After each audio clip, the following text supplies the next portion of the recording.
couple days ago, we got the calves weaned off the cows, getting them kicked out, back out the corn stalks out of the pasture so we save our grass for next year. The more grass height we leave, the better spring regrowth we get. Got a couple four-wheelers going here, just keep them moving.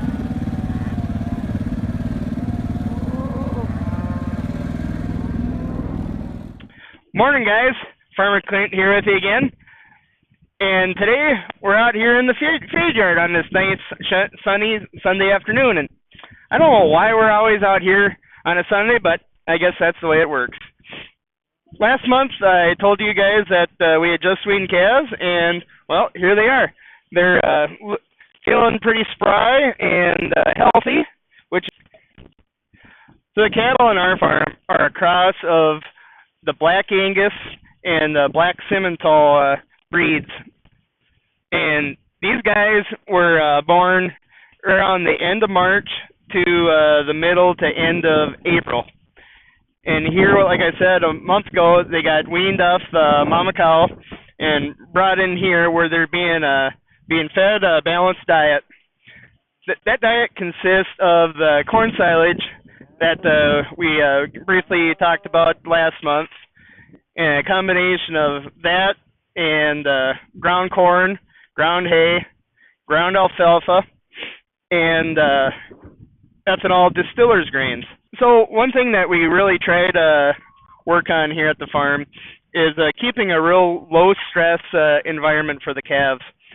And that starts back at our handling facility back there, where we try to keep the noises down as they're being worked and given their shots, and if they get sick, just try to keep the stress down.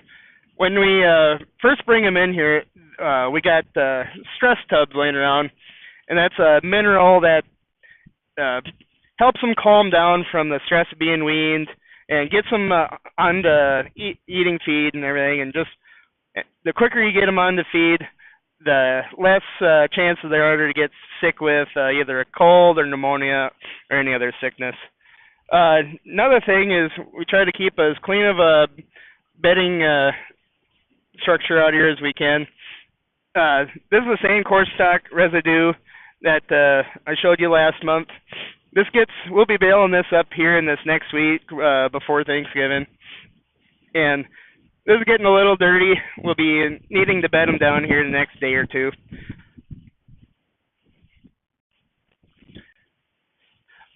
So these calves, they'll be staying here at our place till around the middle or the first part to middle of January. We'll load them up on semi trucks and haul up to the sale barn, where they'll get auctioned off and sent to either a feedlot here in South Dakota or down in Nebraska, more likely, where they'll get put on a different feed ration to get them fattened out to proper weights and everything. And from there, they'll go to the packing facility to get made into, your steaks, your hamburgers, your roasts and everything. But in addition to that, they salvage the rest of the byproduct and make a ton of other products. And there's so many, in fact, that I have to look at my phone because I can't remember them.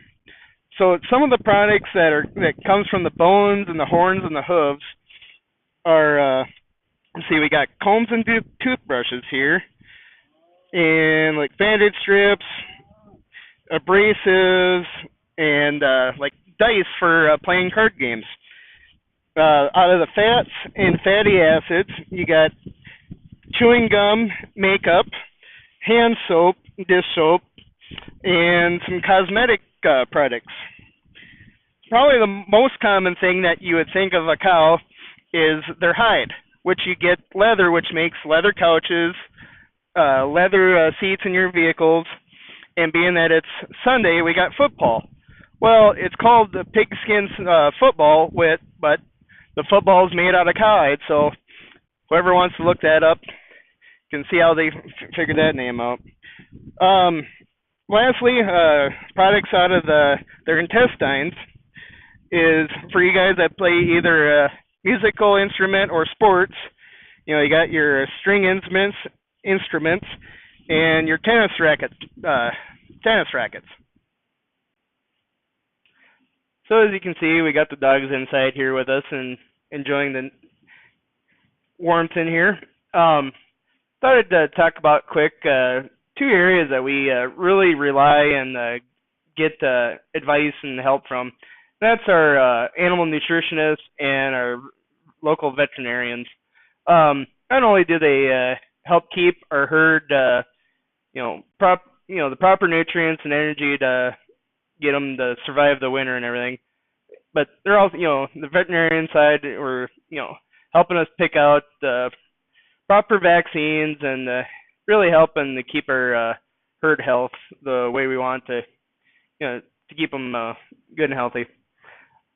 With that, it's pop quiz time. Go ahead back out to the feed yard, and as you can see, Dad feeding out there.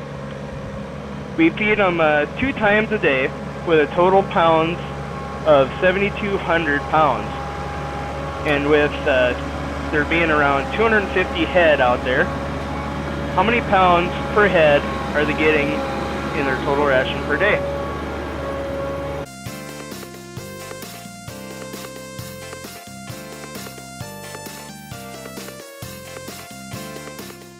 Well, guys, that's about it for this month. Being that corn harvest is done, we're going to take some well-deserved time off and watch some Viking football. So on behalf of myself, Kelly, and the rest of the gang here at Brandlee Farms, take care and keep your stick on the ice. A cowboy is singing this lonesome cattle call.